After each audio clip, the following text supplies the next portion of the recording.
أعوذ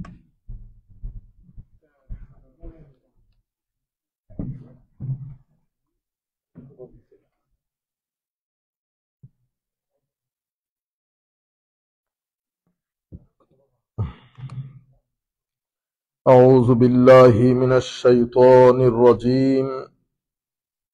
بسم الله الرحمن الرحيم.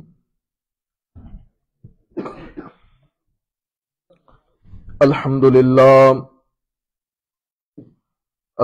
لله رب العالمين، والعاقبة للمتقين، والصلاة والسلام على سيد الأنبياء والمرسلين وعلى آله الطيبين الطاهرين وأصحابه الهاديين المهديين وعلى الذين اتبعوه بإحسان إلى يوم الدين. أما بعد، وقد قال الله سبحانه وتعالى في القرآن الكريم: بسم الله الرحمن الرحيم. إن الله وملائكته يصلون على النبي يا أيها الذين آمنوا صلوا عليه وسلموا تسليما. اللهم صل على سيدنا محمد وعلى آل سيدنا محمد وبارك وسلم. اللهم صل على سيدنا محمد وعلى آل سيدنا محمد وبارك وسلم. সম্মানিত মুসল্লিয়ানে কেরাম, আমরা আজকে সূরাতুল বালাদের প্রথম অংশ আমরা গত সপ্তাহে বোধহয় আমরা ডিসকাস করেছি ইনশাআল্লাহ। আজকে সূরাতুল বালাদ এর দ্বিতীয় অংশ ফাক্কু রাকাবা, এখান থেকে আমরা ইনশাআল্লাহ কথা শুরু করব। আপনাদের কাছে যেটা অনুরোধ থাকবে সেটা হচ্ছে এই ধরনের দার্স যেগুলা হয়, দার্সুল কোরআন বা দার্সে হাদিস বা দার্সুল ফিকহ, এগুলা হচ্ছে আপনার এই গ্যাদারিং গুলা আসমানের নিচে জমিনের উপরে আমরা যত কিছুর কারণে একসাথে হই, যত কিছুর কারণে সবচেয়ে উত্তম সিটিং হচ্ছে, গ্যাদারিং হচ্ছে জ্ঞানের গ্যাদারিং। সেটা ফিজিক্স হইতে পারে, যে কোনো জ্ঞান, কিন্তু সেটা সেই জ্ঞানের সম্পৃক্ততা যদি কোরআনে পাকের সাথে হয় তো আসমানের নিচে জমিনের উপরে এর চেয়ে উত্তম জায়গা আর নাই। আমার নবী সাল্লাল্লাহু আলাইহি ওয়াসাল্লাম আমাদেরকে বোঝানোর জন্য বলেছেন, তালেবে ইলম, তালেবে ইলম মানে সিকার অফ নলেজ অথবা স্টুডেন্ট যেটাকে বলি, যেই ব্যক্তি আল্লাহকে সন্তুষ্ট করার জন্য, মান সালাকা তারিকান ইয়ালতামিসু ফীহি ইলমা, আল্লাহকে সন্তুষ্ট করার জন্য জ্ঞান অর্জনের পথে বের হবে, মানে যেই ব্যক্তি জ্ঞান অর্জনের জন্য ইচ্ছা পোষণ করবে, just for the pleasure of almighty Allah, আল্লাহকে সন্তুষ্ট করার জন্য, সাহহালাল্লাহু লাহু তারিকান ইলাল জান্নাহ, মওলাই করিম ওই ব্যক্তির জন্য জান্নাতের রাস্তাটাকে সহজ করে দেন, জান্নাতের রাস্তা সহজ করে দেন। এমনিতেই আমরা আমাদের দার্সের ভিতরে ঢুকে গেছি, আমি আপনাদেরকে বোঝানোর জন্য একটু দূর থেকে, কারণ আয়াতের অর্থগুলো একটু জটিল, আমি চাচ্ছি, কারণ মাদ্রাসার ছাত্র হলে আবার আরবি গ্রামার ট্রামার দিয়ে বোঝানো সহজ, কিন্তু সাধারণ মানুষের জন্য একটু ডিফিকাল্ট হয়ে যায় কথাগুলা। এই জন্য মনে রাখবেন, জান্নাতে যাওয়ার বিষয়টা কিন্তু ইজি না। মানুষকে কত কষ্ট সংকুল পরিস্থিতি পারে দিতে হয়। লাকাদ খালাকনাল ইনসানা ফি কাবাদ, এই আয়াতের মধ্যে, এই সূরার মধ্যে আল্লাহ এটাই বলেছেন, লাকাদ খালাকনাল ইনসানা ফি কাবাদ। যেই কোন স্তরের মানুষ, ধরেন আপনি পিক আপ করলেন প্রধানমন্ত্রী, আমরা মনে করি কি প্রধানমন্ত্রী মানে হচ্ছে খুব সুখের জীবন, আসলে কি সেরকম?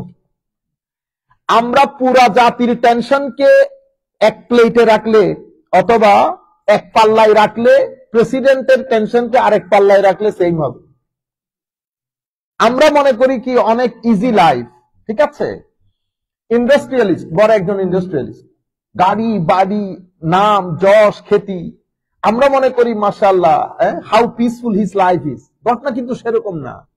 আল্লাহ প্রত্যেক বড় জায়গা অ্যাচিভমেন্টের পেছনে একটা বড় কষ্ট রেখেছেন আল্লাহ, এবং সেই জিনিসটাকে ধরে রাখতে হলে আরো কষ্ট সংকল পরিস্থিতি পারে দিতে হয়। ইটস নট ইজি, এটা full of struggle and effort. আপনি ম্যানেজার হয়েছেন, একটা ব্যাংকের ম্যানেজার, সবার খুব ইচ্ছা থাকে যে কাশ যদি আমি প্রধান এর চেয়ারে বসতে পারতাম, যিনি প্রধানের চেয়ারে বসেন, স্পেশালি বাংলাদেশের ব্যাংকে যারা ম্যানেজার হন, 50% তো হার্ট অ্যাটাকে মারা যায়, 50 to 75% কিসে মারা, হার্ট অ্যাটাকে মারা যায়। লোড গুলা নিতে পারে না আর। লাকাদ খালাকনাল ইনসানা ফি কাবাদ। আলেম উলামা যাদের অনেক যশ, অনেক নাম, অনেক খ্যাতি, ঠিক না? আপনাদের দৃষ্টি, অনেকের দৃষ্টিতে ড্রিম মানে ওহ কি মজা, আসলে কি সেরকম? আমি দেখেন এখানে আগের উলামায়ে কেরাম যখন বসে কথা বলতেন তো কোনো টেনশন ছিল না, ভুল একটা হয়ে গেল উনি ফার্দার চেক করে ডাবল পরবর্তী দর্শের মধ্যে ঠিক করে দিলেন। কিন্তু এখন এই যে চোখ বসায় রাখছেন, এটা কিন্তু কোটি মানুষের চোখ। এখানে যদি আপনি একটু 19-20 করেন, আপনি ঘুম থেকে উঠতে উঠতে আপনার জেল ফাঁসি হয়ে যাবে। আমি অনেক বছর আগে, প্রায় আমার মনে হয় 2007-8 দিকে আমাদের একটা বই পাবলিশ হয়। সে বইয়ের মধ্যে এক লাইনের মধ্যে একটা জিনিস গলত হয়েছে। গলত বলতে আমরা চেকই করতে পারি না এটাকে, বইয়ের মধ্যে গলত হয়েছে। এই বইয়ের মধ্যে যে গলত সেটা কিন্তু আপনি জানেন যে এটা মিস্টেকেনলি হয়েছে, ঠিক আছে? আমি জানি যে আমাদের ফর এক্সাম্পল ইকবাল ভাই উনি ওই দৃষ্টিভঙ্গির না, আমি জানি। কিন্তু আমি যখন দেখলাম ওনাকে আটকাইতে হবে, তো কিভাবে আটকাবো? আমি একটা বাইক এখানে একটা পিক আপ করছি, বস উনি ঘুম থেকে উঠে নাই, পাগল করে ছেড়ে দিছি। আপনারা বুঝতে পারতেছেন এই কাজগুলো আমরা করি। তো এখন আমরা যেটা মনে করি খুব ইজি জব, আসলে কিন্তু ইজি জব না। আমরা কথাগুলাকে এডিট করে করে অনেক চিন্তা চেতনা করে শব্দের চয়েস পিক আপ এগুলো ডিসাইড করতে হয়। এভাবে প্রত্যেকটা জায়গায় যিনি প্রধান, প্রত্যেকটা জায়গায় যিনি মহান, প্রত্যেকটা জায়গায় যিনি বড় চেয়ারে বসেন, লাকাদ খালাকনাল ইনসানা ফি কাবাদ, প্রত্যেক ব্যক্তি বড় কষ্ট সংকুল, বড় স্ট্রাগল এফোর্টের মধ্যে দিয়ে যেতে হয়, ঠিক আছে? এই জন্য জান্নাতের রাস্তা এত ইজি না। জান্নাতের রাস্তার জন্য অনেক কষ্ট সংকুল পরিস্থিতি পাড়ি দিতে হয়। সাহাবায়ে কেরাম নিজের জান, মাল, ঈমান, ইজ্জত সবকিছু দেওয়ার পরেও 24/7 টেনশনের মধ্যে থাকতে হয়তো আমার নবীর শানে কোনো উল্টাপাল্টা কোনো কিছু হয়ে যাচ্ছে কিনা। এরপরে জিহাদের ময়দানে বাবা ছেলের বিরুদ্ধে, ছেলে বাবার বিরুদ্ধে, কাজেনের বিরুদ্ধে, মানে আপনি যুদ্ধ করতে গেছেন, এই যে আপনার খালাতো ভাই, আপনি আপনার খালাতো ভাইয়ের সাথে যুদ্ধ করতেছেন, ইটস নট ইজি। ফাক্কু রাকাবা। আমরা ওই জায়গার মধ্যে আসছি, আমার আল্লাহ কি বলতেছে, আমার নবী কি বলতেছেন? এত কষ্ট সংকুল বিষয়টা ইজি করে দিয়েছেন, যখন আপনি জ্ঞানের রাস্তায় বের হন তখন আল্লাহ জান্নাতের রাস্তা সহজ করে দেন আপনার জন্য। এটা তো এক। 2 নম্বর ফজিলত হচ্ছে ওই ব্যক্তির পায়ের নিচে আল্লাহ ফেরেশতার মাধ্যমে ফেরেশতারা পাখা বিছিয়ে দেন। জমিনে আপনাকে হাঁটতে দেয় না। কোথায় হাঁটেন? আপনি ফেরেশতার পাখার উপর দিয়ে হাঁটেন। তো যিনি ফেরেশতার পাখার উপর দিয়ে হাঁটেন উনি আর আমি কি এক? আপনারা বুঝতে পেরেছেন? 2। 3 নাম্বার হচ্ছে ওই ব্যক্তির জন্য কুল কায়নাত দোয়া করে। এমনকি সমুদ্রের গহ্বরে যেই সমস্ত সৃষ্টি, মাছ থেকে শুরু করে যাহা কিছু আল্লাহ সৃষ্টি করেছেন সবকিছু ওই ব্যক্তির জন্য দোয়া করে। আমার নবী সাল্লাল্লাহু আলাইহি ওয়াসাল্লামের সমস্ত হাদিসগুলা যদি আমরা রাখি, তালেবে ইলম, জ্ঞান অর্জন করা, এবং সেই জ্ঞান যদি কোরআনের জ্ঞান হয়, তাইলে আপনি চিন্তা করে দেখেন কোন মজলিসের মধ্যে আমরা বসেছি। আমি নালায়েক হইতে পারি, কোনো সন্দেহ নাই, আমি এটার যোগ্য না, কোনো সন্দেহ নাই, আমরাও জানি সেটা। কিন্তু আমি কে সেটা ডাজন্ট ম্যাটার। আমি কি নিয়ে বসেছি, কোনটা বলতেছি, সেটা ম্যাটার করে। আমি ভুল ত্রুটি করলে সেটার জিম্মাদার আমি, আল্লাহ আপনাকে জিজ্ঞেস করবে না। আপনি কিন্তু ফ্রি, আপনি ফ্রি। সেই কারণে মজলিসের মধ্যে আপনারা চেষ্টা করবেন বন্ধু বান্ধব ছেলে বলেকে নিয়ে বসতে।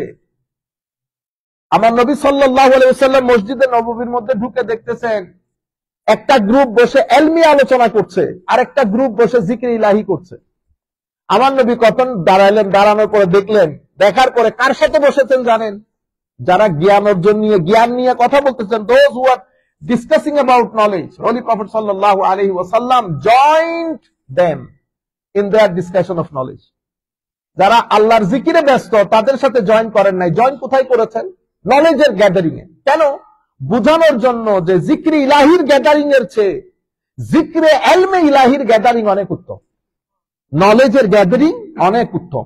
সেই কারণে আপনারা নিজেরা ছেলে বাচ্চাদের নিয়ে আসার চেষ্টা করবেন, যাতে আমরা কিছু ইংরেজিতে বললেও তারা কিছুটা বুঝতে পারলো, এনজয় করতে পারলো। আলহামদুলিল্লাহ রাব্বিল আলামিন। তো আমরা যখন সূরাতুল বালাদ ডিসকাস করতেছিলাম, আল্লাহ রাব্বুল আলামিন আমরা শেষ যেখানে করেছি, আল্লাহ বলেছেন ওয়াহাদাইনাহুন নাজদাইন, আমি তাদের সামনে দুটি পথ উন্মোচন করে দিয়েছি। দুই রাস্তা বোঝানোর জন্য আমি অনেক নবী রাসূল পাঠিয়েছি। নবী রাসূলের পরে এখন তার নবী রাসূল নাই, তো এখন কারাই জিম্মাদারি পালন করছে? আমার নবীর ওয়ারিস যারা আছেন, এলমি ওয়ারিস। কারা নবীর এলমি ওয়ারিস? উলামা, যারা সত্যিকার অর্থে আলেমে রাব্বানী। তাদের মাধ্যমে আমি উম্মতের, আমার বান্দাদের ঘরে ঘরে এই রাস্তা দুইটা ক্লিয়ার কাট করে দিয়েছি, ক্যাটাগরিক্যাল করে দিয়েছি, আনঅ্যাম্বিগুয়াস করে দিয়েছি।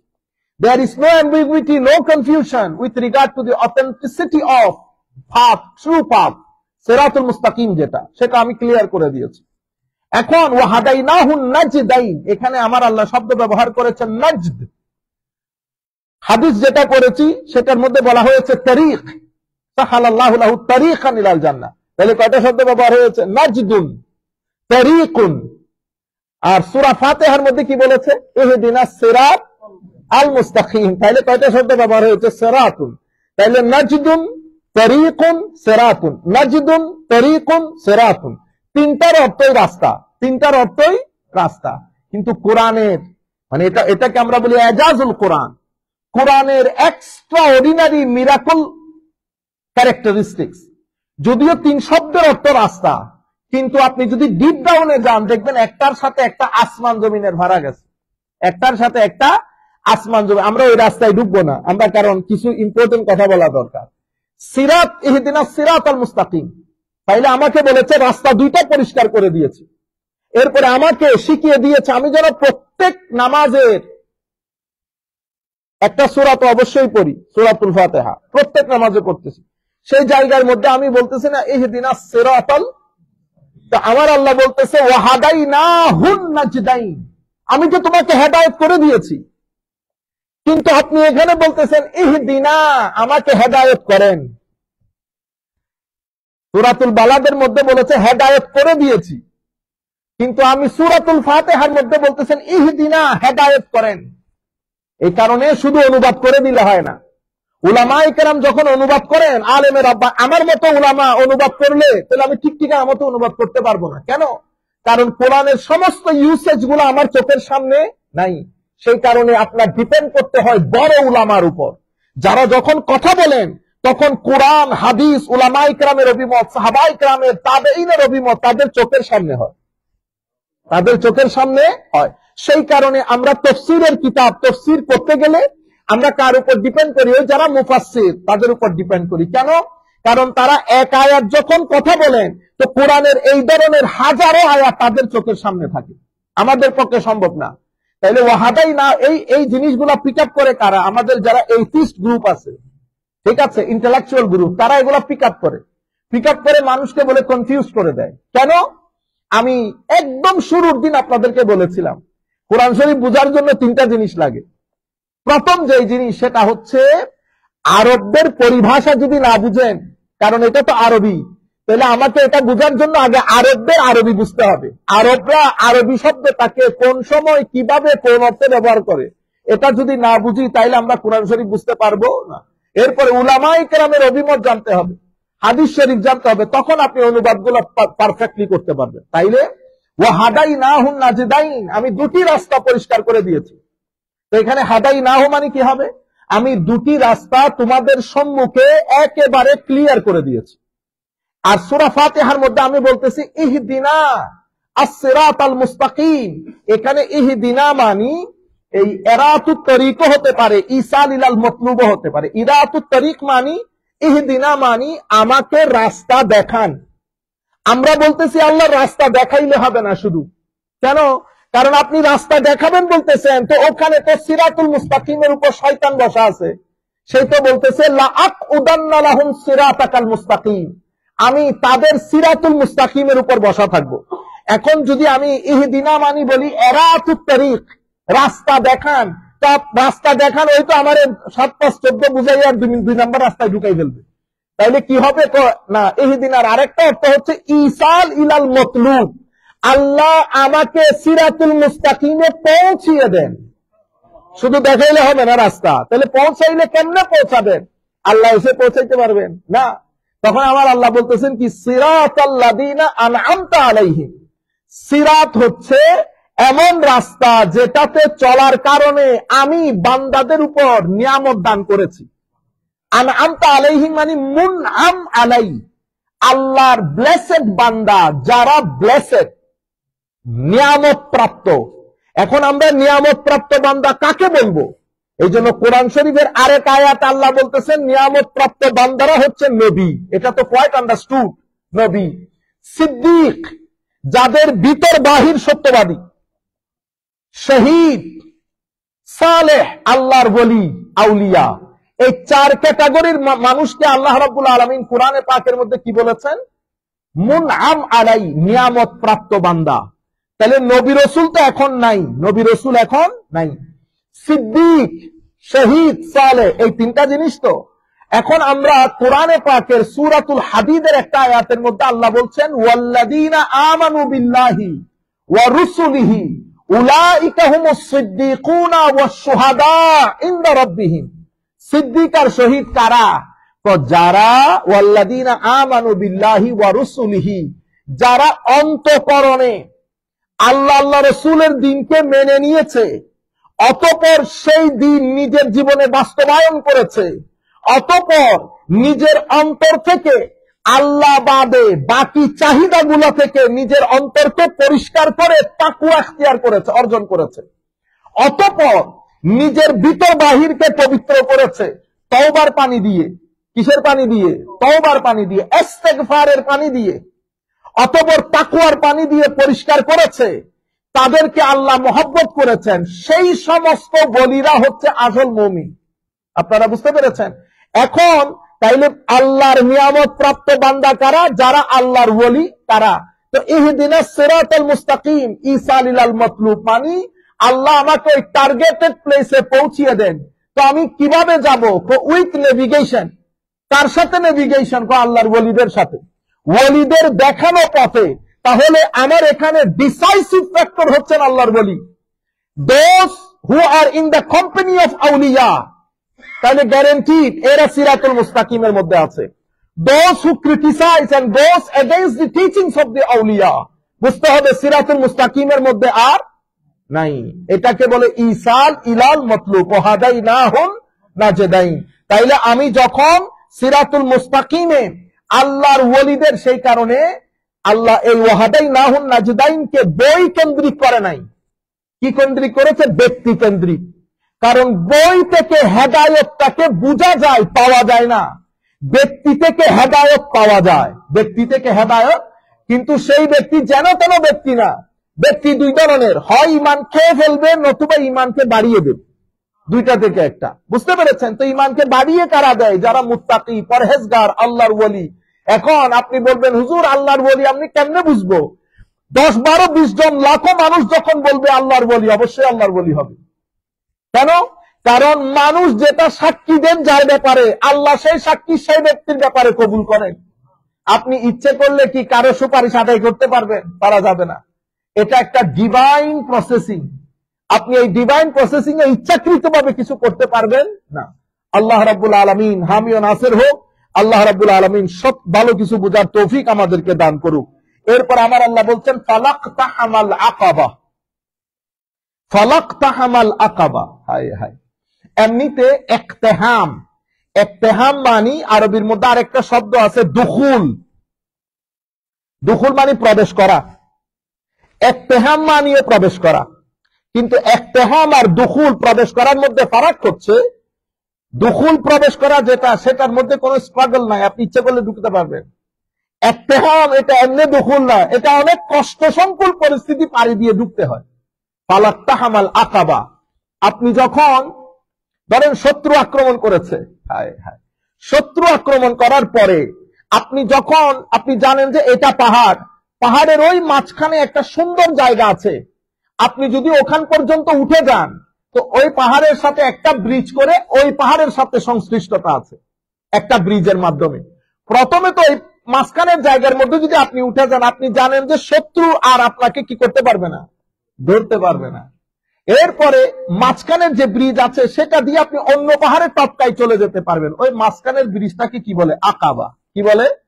আকাবা। তো ফালাক তাহামাল আকাবা, আপনি যখন ওই আকাবার মধ্যে প্রবেশ করবেন, তাইলে আপনি এখান থেকে শত্রুর মোকাবেলা, শত্রুর আক্রমণ থেকে আপনি বেঁচে যাবেন। তাহলে আমরা আপনারা সবাই মিলে সার্বক্ষণিক ভাবে শত্রুর মোকাবেলা করছি। কোন শত্রু? হায় হায়, শত্রু দুই প্রকার, একটা জাহেরি, একটা বাতেনি, একটা প্রকাশ্য, একটা অপ্রকাশ্য, একটা বাহ্যিক, একটা অদৃশ্য, একটা সিন, একটা আনসিন। আনসিন শত্রু হচ্ছে যেটাকে দেখা যায় না, যেটা বড় খতরনাক, more dangerous than the one which can be seen, যেটা সার্বক্ষণিক আপনার ঈমান, আকীদা, আমলকে কুড়ে কুড়ে খেয়ে ফেলতেছে। কেউ দেখতেছে না, আমাকে বোঝা যাচ্ছে, আমাকে দেখতে তো আপনারা বড় আলেম মনে করতেছেন, কিন্তু আমার ভিতরে যে শত্রু, সেটা 24 আওয়ার যে আমাকে হামলার ভিতরে রেখেছে। এই আমি আমল দিয়ে সোয়াব অর্জন করি, এই সেই ওয়াসওয়াসা দিয়ে আমার সোয়াব নষ্ট করে দিচ্ছে। আমি আমারটা জানি, আপনি আপনারটা জানেন, কেউ কারোটা জানে না।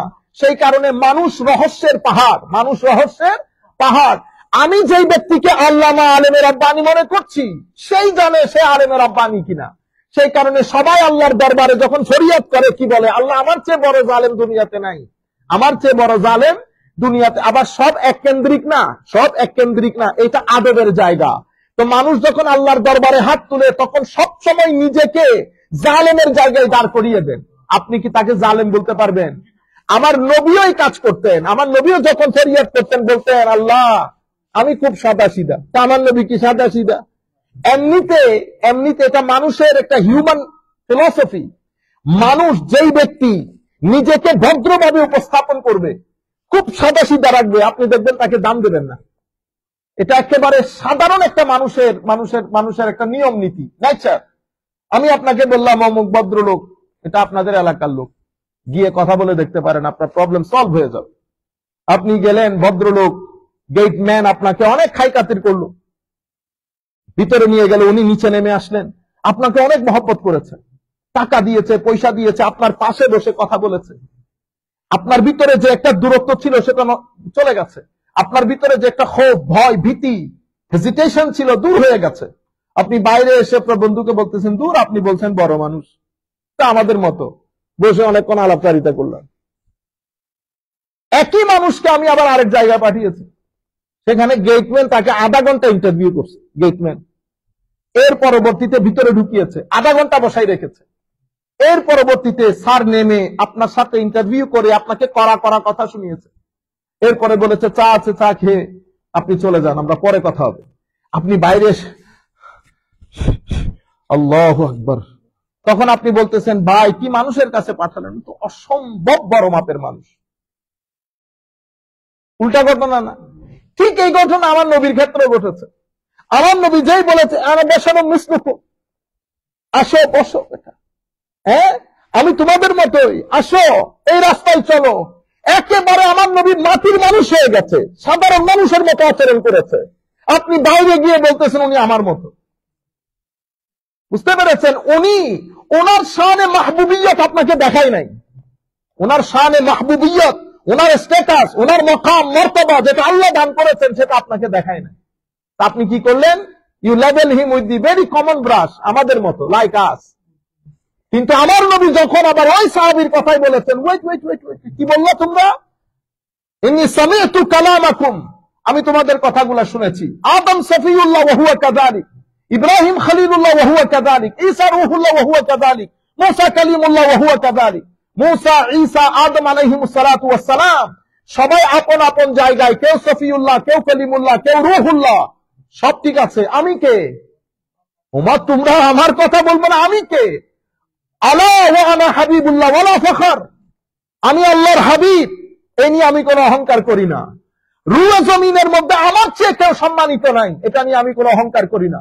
কিয়ামতের ময়দানে সবাই নফসি নফসি করবে, আল্লাহর লেওয়ায়ে হামদ আমি মুহাম্মদের হাতে থাকবে সাল্লাল্লাহু আলাইহি ওয়াসাল্লাম। আমি প্রথম জান্নাতের কড়া নাড়াবো, আমার জন্য রব্বে যুল জালাল জান্নাত থেকে জান্নাতের দরজা খুলে দেবে। আমাদের এখানে মানুষ দুই ধরনের হয়ে গেছে। এক ধরনের লোক বলতেছে কিয়ামতের ময়দানে উনিও জানেন না উনার কি হবে। কেন? ওই আপনাকে বলেছে না তুমি ভয় পাইও না, আমিও তো তোমার মতো। তো আপনি বাইরে ওয়াজের মধ্যে বলতেছেন উনি তো আমাদের মতোই, উনিও জানেন না কিয়ামতের ময়দানে উনার কি হবে। আপনারা বুঝতে পেরেছেন? কিন্তু আমার আল্লাহ বলেছেন খবরদার, আমার নবী নবীকে যেভাবে উপস্থাপন করতেছে তোমরা আবার সেদিকে খেয়াল করিও না। ওয়ারাফানা লাকা যিকরাক, আমি ভুলে গেছি। ওয়ারাফানা লাকা যিকরাক, আমি ভুলে গেছি। আমি মাকামে মাহমুদ ভুলে গেছি, মাকামাম মাহমুদা ভুলে গেছি, কদ জাআকুম মিনাল্লাহি নূর ভুলে গেছি, ওয়া তুআযযিরুহু ওয়া তুআক্কিরুহু সব ভুলে গেছি আমরা।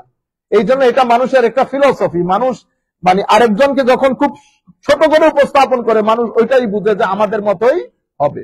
তো আল্লাহ রাব্বুল ফালাক্তাহামাল আকাবা, কাজগুলো এত ইজি না। তো আপনি যখন ইকতিহাম বড় কষ্ট করে ঢুকতে হয়, তা আপনি যখন উপরে চলে গেছেন স্বাভাবিকভাবে শত্রু থেকে বেঁচে গেছেন। তো অনুরূপ ভাবে আমার ভিতরে শত্রু, রাত দিন এক মুজাহাদার মধ্যে থাকতে হয়। এই জন্য এই মুজাহাদাটাকে, এই যুদ্ধটাকে বদরের যুদ্ধের চেয়ে কঠিন বলেছে আমার নবী। বদরের যুদ্ধের চেয়েও আমার নবী কঠিন বলেছেন। বদরের যুদ্ধ কিছুক্ষণ হয়েছে, হওয়ার পরে শেষ। বুঝতে পেরেছেন? কিন্তু এই যুদ্ধ এটা আপনাকে সার্বক্ষণে আঁকড়িয়ে রেখেছে। বুঝতে পেরেছেন? এখান থেকে ছাড় পেয়েছেন, দুনিয়া ধরেছে। দুনিয়া থেকে ছাড় পেয়েছেন, শয়তান ধরেছে। তাহলে এই তিনটা জিনিসকে, লোভ, লালসা, পৃথিবী, পৃথিবীর মায়া, অশ্লীলতা, কত কিছু আপনাকে হাতছানি দিয়ে রাখতেছে। আমাদের ছেলেগুলা যারা এখানে বড় হচ্ছে, জব করে, কাজ করে, আপনি চিন্তা করে দেখেন তো তাদের উপর কি পরিমাণ স্ট্রিম রোলার যায়।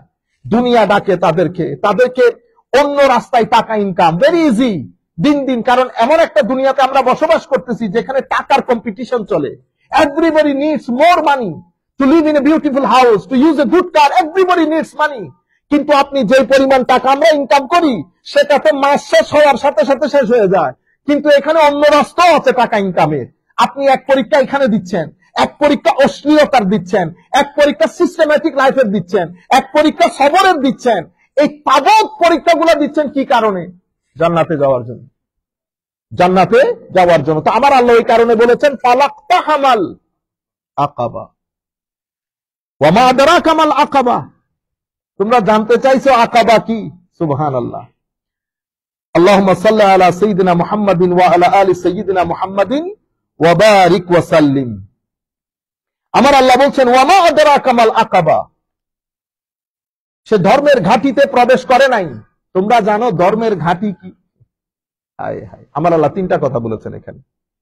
ফাক্কু রাকাবা, সেই ঘাটিগুলো যেগুলো আমাকে জান্নাতের রাস্তায় নিয়ে যাবে। কঠিন, কিন্তু কঠিনের শত্রুর মোকাবেলায় এই তিনটা কাজ আমাকে কোথায় নিয়ে যাবে? এই কয়েকটা কাজ আমাকে জান্নাতের দরজায় নিয়ে যাবে। প্রথম ফাক্কু রাকাবা। ফাক্কু রাকাবা মানে হচ্ছে দাস মুক্ত করা। কি মুক্ত করা? দাস মুক্ত। আপনারা জানেন in the time of the holy prophet সাল্লাল্লাহু আলাইহি ওয়াসাল্লাম পুরা পৃথিবীর মধ্যে there was a practice of slavery. প্রত্যেক ব্যক্তির কাছে দাস থাকতো। এটা তৎকালীন সমাজের একটা কি ছিল? ট্র্যাডিশন ছিল, কালচার ছিল। তারা ওভাবে অভ্যস্ত। আমার নবী যখন দাওয়াতি কাজ, দ্বীনের প্রচার প্রসার করা শুরু করলেন, তো প্রত্যেকের ঘরেই কি আছে? দাস আছে। হায় হায়, পৃথিবীতে, পুরা পৃথিবীতে তখন মানে দাস যুক্ত পৃথিবী। পৃথিবী the world was full of slavery. এবং সবচেয়ে কঠিন বিষয় ছিল এদের কোনো they didn't have any moral, they didn't have any basic human rights. They were deprived from the basic human rights. যারা দাস ছিল তাদেরকে বিলকুল আপনি মানে চতুষ্পদ জন্তুর মতো, just like an animal they were being treated. চতুষ্পদ জন্তুর মতো তাদের সাথে বিহেভ করা হতো। তাদের বেসিক কোনো ইয়েস নোর কোনো কি ছিল না, রাইট ছিল না। খাওয়া দাওয়ার ক্ষেত্রে no right. Whatever given, you have to eat. You have no authority to say yes or no. Your yes is your ownership yes. You have to say no if your owner say no. এটা একটা জাহান্নাম ছিল পৃথিবীর মধ্যে। আমার নবী আগমন করলেন। আমার নবীর হাতে দুটি অপশন। হয় আমার নবী, এটা আমি এখন আমাদের অনেক ভাইদের প্রশ্নের উত্তরও দিয়ে দিচ্ছি একসাথে। আমার নবী ইচ্ছে করলে এটা এক কলমে কি বলে দিতে পারতেন যে আজকে থেকে দাস প্রথা নিষেধ বলে দিতে পারতেন। তা আমার ভাইয়েরা জিজ্ঞেস করে কই উনি তো দাস প্রথা নিষেধ করেন নাই। আরে ভাই, আপনি সার্কামস্টেন্স একটু একটু চিন্তা করবেন না, কনটেক্সটটা একটু স্টাডি করবেন না? আমার নবী যদি তখন বলে দিতেন যে আজকে থেকে দাস প্রথা নিষেধ, তো দাস যেগুলো মুক্তি হতো তাদের খাওয়া দাওয়ার দায়ভার আমার নবী নিতে পারতেন। তাদেরকে কোথায় রাখবেন? তাদের খাওয়া দাওয়া কি হবে? এর পরবর্তীতে যারা মুক্ত করেছে এদের কারো কৃষি কাজ, কারো ব্যবসার কাজ, এই কাজগুলা কে সামাল দেবে? তো আমার নবী স্ট্র্যাটেজিক্যাল হয়েছেন, টেকনিক্যাল হয়েছেন। আমার নবী একগোতে ফুৎকারে নিষেধ করেন নাই। আমার নবী কি করেছেন? গ্রাজুয়ালি, আমার নবী গ্রাজুয়াল নীতি অবলম্বন করেছেন। গ্রাজুয়ালি এমন কিছু সিস্টেম ডেভেলপ করেছেন যে সিস্টেমের আন্ডারে আমার নবী চেয়েছেন যাতে এই দাসপ্রথা পৃথিবী থেকে একেবারে এলিমিনেট হয়ে যায়। আমার নবী শুধুমাত্র বাই ল করে, আমার নবী চান নাই যে শুধু আইন দিয়ে আমি এটাকে কি করে এলিমিনেট করি। আমার নবী মোরালি, আইডিওলজিক্যালি, ক্যারেক্টারিস্টিকলি আমার নবী এমন ভাবে সিস্টেম অ্যাপ্লাই করতে শুরু করেছেন যাতে এটা গ্রাজুয়ালি আস্তে আস্তে এটা পুরা সোসাইটি থেকে ইরাডিকেটেড হয়ে যায়। আমার নবী কি করলেন দেখেন, প্রথমে ফাক্কু রাকাবা, এই যে দাস মুক্তির জন্য ইসলামী শরীয়তের মধ্যে যত হুকুম আহকাম, রোজা ভেঙেছেন, কসম ভেঙেছেন, অনেক কিছুর জন্য সদকা ফিদিয়া দিতে হয়, প্রত্যেক জায়গার মধ্যে আমার নবী দাস মুক্তি জিনিসটা কি করে দিয়েছেন। এখানে বলতেছে জান্নাতে যেতে চাও, তুমি আমার কাছে জানতে চাও আকাবা কি, বড় ঘাঁটি, বড় একটা মুক্তির জায়গা যেখান থেকে আপনি উঠে গেলে শত্রু থেকে বেঁচে যাবেন।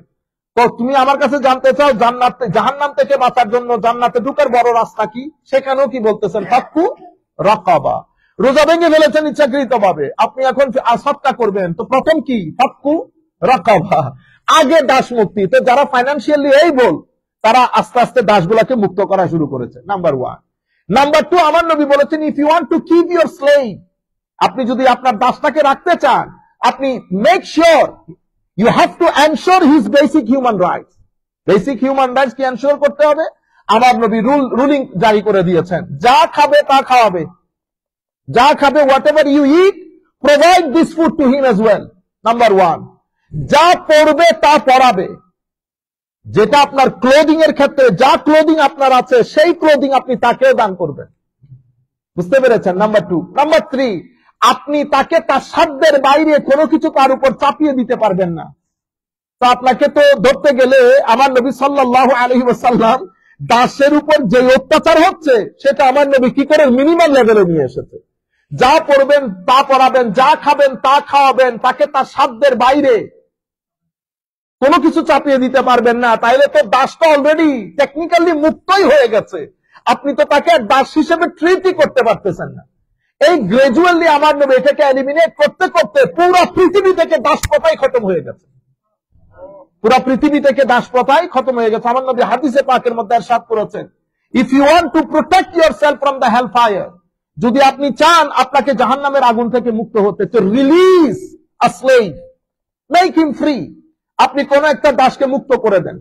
আপনি যদি আমার নবী শেষ পর্যন্ত বলতেছে তুমি যদি চাও তোমার চোখ প্রটেক্ট করতে জাহান্নামের আগুন থেকে, তো একটা দাসের চোখকে মুক্ত করে দাও। What does it mean? That means free him, তাকে মুক্ত করে দেন। ফাক্কু রাকাবা। তাইলে আমরা এখান থেকে পুরো কনটেক্সচুয়াল বিষয়গুলো বুঝলাম এবং এতটুকুনো বুঝেছে আমার নবী এক কথার মধ্যে যদি দাসকে মুক্ত করে দিতেন তো রাষ্ট্রের কাছে এত ফাইন্যান্সিয়াল এবিলিটি ছিল না, রাষ্ট্র তাদেরকে একসাথে এনে রাষ্ট্র তাদেরকে খাওয়াবে, পড়াবে, শেল্টার দেবে, ওই ফাইন্যান্সিয়াল এবিলিটি রাষ্ট্রের ছিল না। সেই কারণে আমার নবী গ্রাজুয়াল নীতি অবলম্বন করে পুরা সোসাইটিকে দাস প্রথা বিলুপ্তির সাথে ইনভলভ করেছেন। এটা হচ্ছে আমার নবীর ইউনিক লিডারশিপ, যেটা আমার নবী সব ক্ষেত্রে করেছেন। আমরা ইনশাআল্লাহ এটা কোন একটা জুমার মধ্যে আপনাদেরকে বলবো।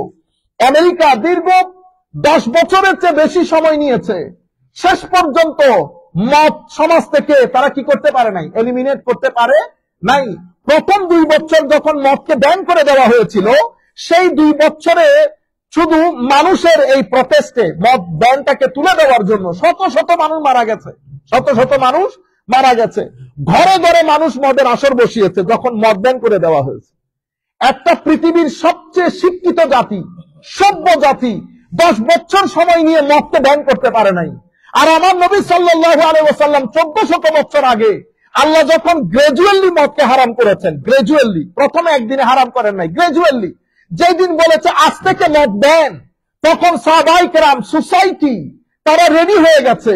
তো আমার নবী শুধু সাহাবীকে বলেছে, যাও পৃথিবীর আনাচে কানাচে, মদিনার আনাচে কানাচে বলে দাও মদ ব্যান হয়ে গেছে। এতটুকুন বলার পরে রওয়ায়াতের মধ্যে আসতেছে সেদিন মদের সমুদ্র বয়ে গেছে মদিনা শরীফের মধ্যে।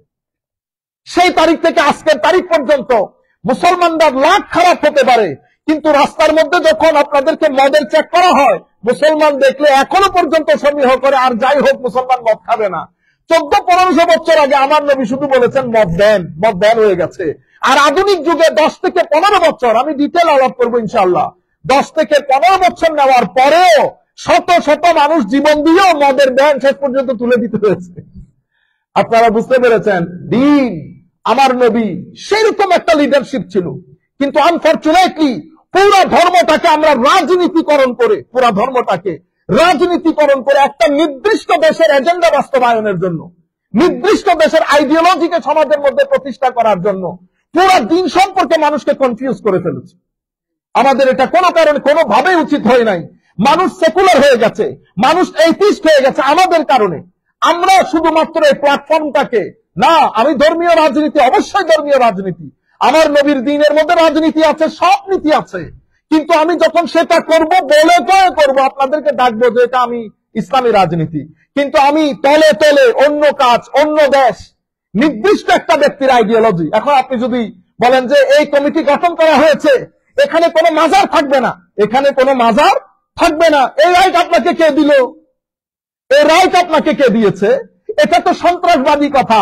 এই জবান তো আমরা খারেজিদের মুখে শুনেছি, এটা তো মুসলমানদের মুখের কথা না। তাইলে আপনি পুরো মুসলিম রাষ্ট্রে, সৌদি আরব বাদে, কাতার কুয়েত বাদে, যে সমস্ত তেল সমৃদ্ধ দেশ, যাদের কারণে মুসলিম দেশের ডিভিশন, তারা বাদে যারা মুসলিম সিভিলাইজড কান্ট্রি, এলম এবং হেকমতের মধ্যে এখনো লিডারশিপ, তারা মিশর বলেন, সিরিয়া বলেন, জর্ডান বলেন, ইয়েমেন বলেন, প্যালেস্টাইন বলেন, আরো মরক্কো বলেন, আরো যে সমস্ত আরব দেশ, সেই মাজারগুলা কোথায় নিয়ে যাবেন? আপনি তাশকন্দের ইমাম বুখারীর মাজার কি করবেন? ইমাম মুসলিমের মাজার কি করবেন? সিহাচিত্তার ইমামের মাজার কি করবেন? এরপরে আপনি মিশরের বুকে, আপনি যে ভদ্রলোক বড় ওয়াজ করে, সেও তো মিশরে পড়ে আসছে, সেই মিশরের মাজারগুলা কি হবে?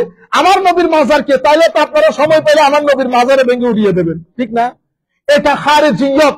আমরা আগামীকাল বা পরশুর দিকে, আপনারা যারা আমাদেরকে রিকোয়েস্ট করেছেন, যেটা আমরা এটা মসজিদের মধ্যে দর্শন করান, এখানে তো আমরা সব ধরনের কথা বলতে পারবো না। আজকে রাতে অথবা কালকে আমরা এই বিষয়ে বিশদ আলাপ করবো আমাদের লাইভে ইনশাআল্লাহ। তো ফালাক্তাহামাল আকাবা ওয়া মা আদরাকা মাল আকাবা। আমরা আর কথা না বাড়াই, সময় খুব সংক্ষিপ্ত। তো আমার আল্লাহ বলছেন ফাক্কু রাকাবা, এতগুলা মাজার আছে, তো এতগুলা মাজার সব ভেঙে ফেলবেন? মাজার ভেঙে, এটা তো আপনার কালচারের পার্ট হয়ে গেছে। এখন আপনি কি করবেন? সেখানে যদি কোনো অরাজকতা থাকে, আপনি বলেন অরাজকতা, তাহলে তো বাংলাদেশে একটা পার্টিও রাখতে পারবো না, আমি কাউকে রাখতে পারবো না। আপনি যে বলে সেটা আপনাকে কে বলেছে? আপনারা বুঝতে পেরেছেন? আমাদের এক ভদ্রলোক বলতেছেন, আলেমরা যদি এই রাস্তায় এগিয়ে আসে, মানে ইনভেস্টর হয়, আমাদের এই দেশের আধা প্রবলেম সলভ হয়ে যাবে। ও ভাই, মসজিদের টাকা কি বললেন আপনি? আমি তো আপনাকে অনুরোধ করবো, মাননীয় উপদেষ্টা, এই সমস্ত কথা বলে হাস্যকর, আমরা মানে হাসির পাত্র হয়ে যাচ্ছি। একটা মসজিদের অ্যাকাউন্ট ঠিক আছে, একটা মাদ্রাসার অ্যাকাউন্ট ঠিক আছে, আপনি যিনি যেখানে বসাইছি, যে 2 টাকার সুযোগ পেয়েছে, সেও কি ছেড়েছে? হ্যাঁ, এত বড় বড় আপনি বলবেন না কোনো কিছু হয় নাই। তাহলে আমি আপনাকে অনুরোধ করি, আপনি একজন ইনকাম ট্যাক্সের অফিসার, বুকের সাহস থাকলে ইনকাম ট্যাক্সের অফিসার এনে বলেন, আমাকে ইনভেস্টিগেট করেন, ইনকোয়ারি করেন, এরপর আমার বিরুদ্ধে আমার পুরা ইনকামের উপর মাদ্রাসার ইনকাম আপনি ইনকাম ট্যাক্সের অফিসার ডাকেন, ইনকাম ট্যাক্সের অফিসার এসে তারা আপনার ইনকোয়ারি করুক, আপনাকে কে টাকা দিয়েছে, টাকা কোথায় কোথায় খরচ হয়েছে, যিনি টাকা দিয়েছেন উনি কেন টাকা দিয়েছেন। Very simple. আমরা এই জিনিসগুলো, আপনি যেটা বলেছেন, আমি আপনার সাথে 100% একমত মাননীয় উপদেষ্টা, যে আলেম উলামা, হ্যাঁ সত্যিকার আলেম উলামা যদি আসে অবশ্যই পরিবর্তন আসবে, কিন্তু গত 10, 15, 20 বছরে আমরা আলেম উলামারা যে খেলা দেখিয়েছি, টাকা পয়সা সবকিছুর ক্ষেত্রে, বুঝতে পেরেছেন? আমরাই সেই মানুষ 50,000 টাকা ছাড়া ওয়াজ করি না। আজকে আপনি বলতে পারবেন বড় বড় সভা 1-1.5 লাখ টাকা বাদে ওয়াজ করেছি। আলহামদুলিল্লাহ আমরা বলতে পারবো বাংলাদেশের বুকে সিনা খুলে, যে কোন মায়ের ছেলের কাছ থেকে আমরা অ্যাডভান্স নেই নাই, আমরা লাখ টাকা নেই নাই, 50,000 টাকা যারা দিয়েছে 30 সালের ফেরত দিয়েছে, আমরা বলতে পারবো। কিন্তু আপনি লাখ টাকা বাদে কেউ ওয়াজ করে না, সেই জাতি যদি বলেন মানে তারা আসলে বহুত কিছু হয়ে যাবে, না মাফি, ঘরের শিক্ষা বড় শিক্ষা। শুধু আমি পাঞ্জাবি টুপি পরে ফেললে হবে না, পাঞ্জাবি টুপি পরে ফেলে তো বরবাদ হয়ে গেছে। আল্লাহ রাব্বুল আলামিন আমাদের হামি ও নাসির হোক। ফাক্কু রাকাবা, প্রথমে হচ্ছে দাস মুক্তি। তো দাস মুক্তির পুরো বিষয়টা আমরা বুঝতে পেরেছি। আও ইতআমুন জি মাসগাবা, এরপর আমার আল্লাহ বলছেন তোমরা কি জানতে চাও জান্নাতে যাওয়ার সহজ রাস্তা? হায় হায়, দুর্ভিক্ষের দিনে গরিবকে অন্নদান। আও মিসকিনান আও ইতআমুন ফি ইয়াউমিন জি মাসগাবা, তাহলে ফাক্কু রাকাবা, এখন তার দাস নাই, তাহলে এখন আমরা কোথায় যাব এই আয়াত নিয়ে? আমাদের সমাজে অনেক ব্যক্তি আছে কর্জের কারণে মাথা তুলে দাঁড়াইতে পারছে না, ব্যবসা করতে পারতেছে না, পরিবার পারিবারিক ভাবে ভেঙে চুরে একাকার। তাহলে আমাদের দায়িত্ব কি? ফাক্কু রাকাবা, তার গর্দান, তার এই কর্জ থেকে তার গর্দানকে মুক্ত করা।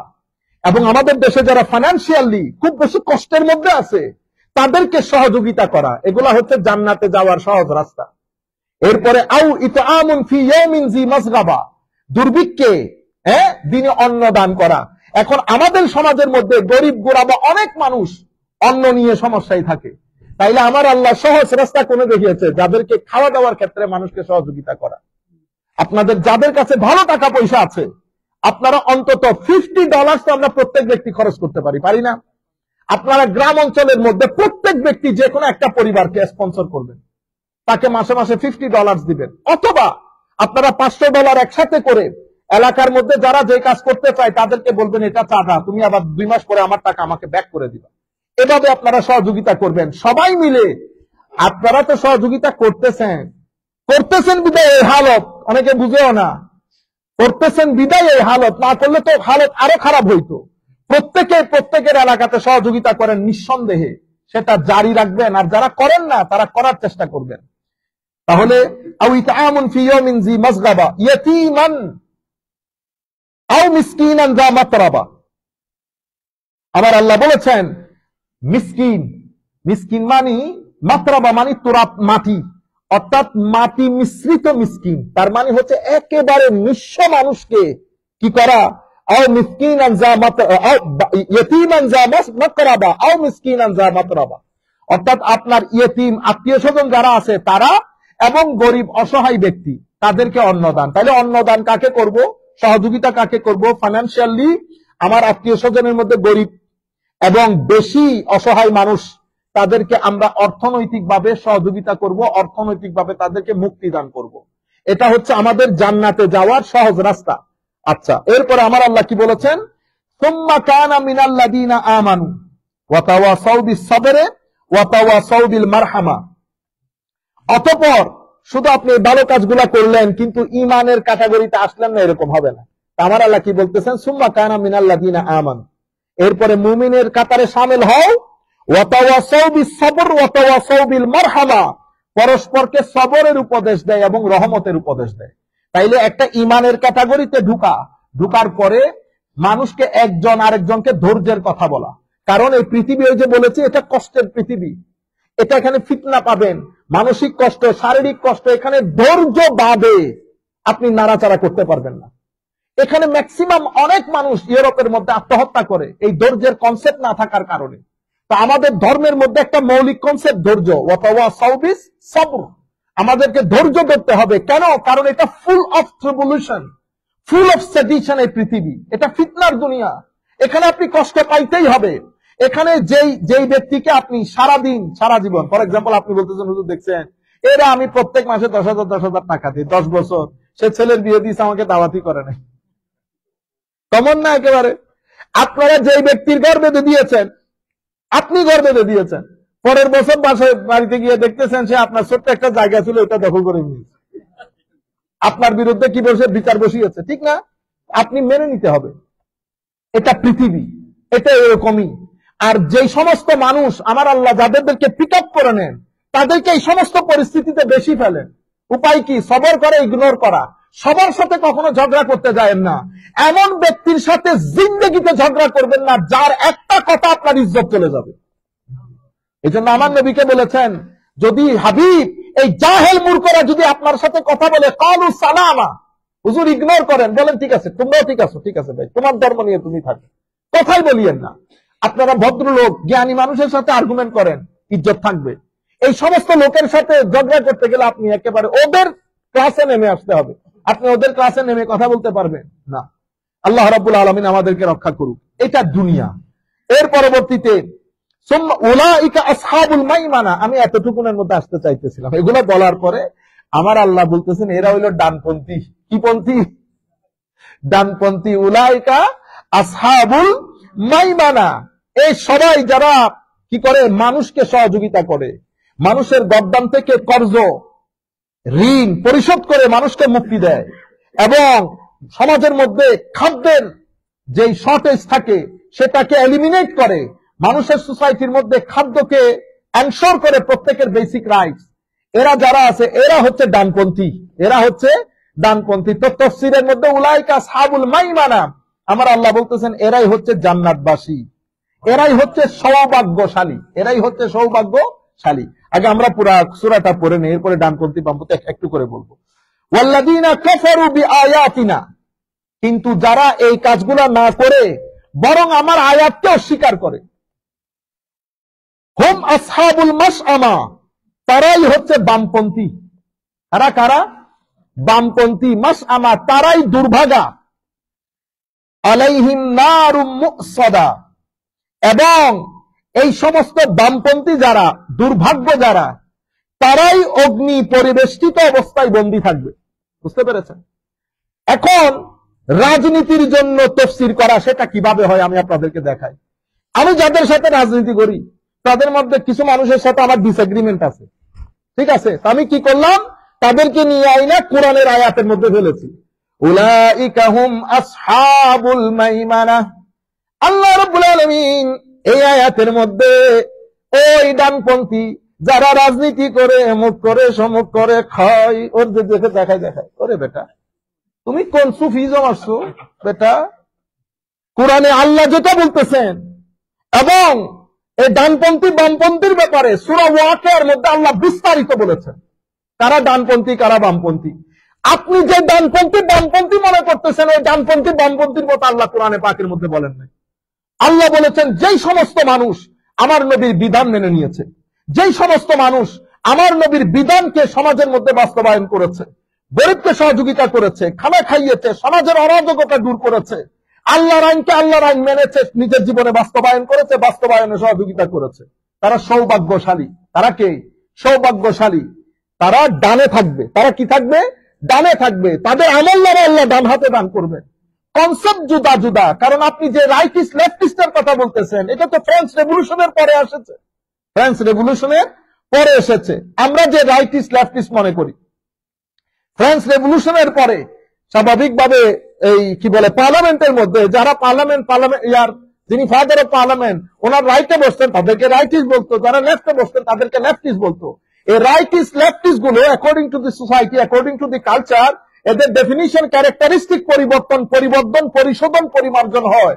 অনেক সময় যারা লেফটিস্ট হয় তারা দিন, ধর্ম এগুলাকে কি করতে চায় না, মানতে চায় না। তারা সোশ্যাল কালচার এগুলাকে বেশি প্রমোট করতে চায়, এবং হিউম্যান রাইটস কে বাস্তবায়ন করতে গিয়ে তারা ইন্ডিভিজুয়াল যে ফ্রিডম সেটার উপর বেশি গুরুত্ব দেয়। ইন্ডিভিজুয়াল ফ্রিডমের উপর গুরুত্ব দিতে গিয়ে তারা ধর্মটাকে প্রাইভেট রাখতে চায়, এটাকে সোসাইটিতে আনতে চায় না। কারণ তাদের একটা তাদের আন্ডারস্ট্যান্ডিং হচ্ছে সোসাইটির মধ্যে যেহেতু বিভিন্ন ধর্মের লোক থাকে, আপনি যখন আপনার ধর্ম আপনি আনবেন, অমুকের ধর্ম অমুক আনবে, তখন এই ধর্ম নিয়ে একটা ক্লেশ হবে, যেভাবে পূর্ববর্তী সময়ে হয়েছে। তারা কি করেছে, মুদ্রার এক পিঠ দেখেছে, অন্য পিঠটা দেখাইতে পারে না। This is their understanding.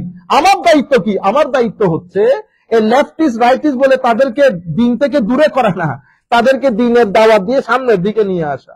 এখন আপনি যদি বলেন কোরআনে পাকের মধ্যে, আমি নিজের কানে শোনা তাফসীর করতেছেন, কোরআনে আয়াত পড়েছে একটা, দেখেছেন কুদরতে খুদা, কি কুদরতে খুদা, গজবে খুদা, এই ব্যক্তি একটা নাস্তিক। আপনি লাখ মানুষের মজলিসের মধ্যে আস্তিক নাস্তিক আপনি লাখ মানুষের মধ্যে ঘোষণা দিবেন, নাকি আপনি ইন্টেলেকচুয়াল নিয়ে কথাবার্তা বলে সেখান থেকে ফতোয়া ইস্যু করবেন? আমার এখানে লাখ মানুষ যদি কথা শুনে আমাদের এখানে কিছু মানুষ আছে উগ্রবাদী, কিবাদী, উগ্রবাদী, সকল গ্রুপের মধ্যে কিছু মানুষ উগ্রবাদী থাকে। সে আপনার মেসেজটা নিবে, সে মনে করবে আমার নেতা এটাকে নাস্তিক ঘোষণা করেছে, তাহলে আল্লাহ বলেছেন এই নাস্তিকদেরকে যেখানে পাও হত্যা করো। আপনি কি করলেন এখন? কোন আয়াতের তাফসীর করেছেন আপনি? এটাকে আমি বলছি রাজনীতি করো। আপনি উলামায়ে কেরাম যে আন্দাজে তাফসীর করেন সে আন্দাজে তাফসীর করেন, সাধারণ মানুষকে যেটা বলার সেটা বলেন, আর কিছু কথা আপনি ইন্টেলেকচুয়াল লেভেলের জন্য রেখে দেন। আপনি আম মজলিসের মধ্যে আপনার সাথে আমার ডিসএগ্রিমেন্ট থাকতে পারে, আম মজলিসের মধ্যে যদি বলেন যে একটা মাজারও রাখা হবে না, হোয়াট ডু ইউ মিন? কি একটা মাজারও রাখা হবে না? 2-4 জন মানুষ দেখে হুঁশহারা হয়ে গেছেন, এই 2-4 জন মানুষ একসাথে করে হুঁশহারা হয়ে গেছে। আরে বেটা, মালেকশার উরুসের মধ্যে 15 লাখ মানুষ হয়, আপনি কোথায় কোথায় গিয়ে মাজার বানিতেছেন?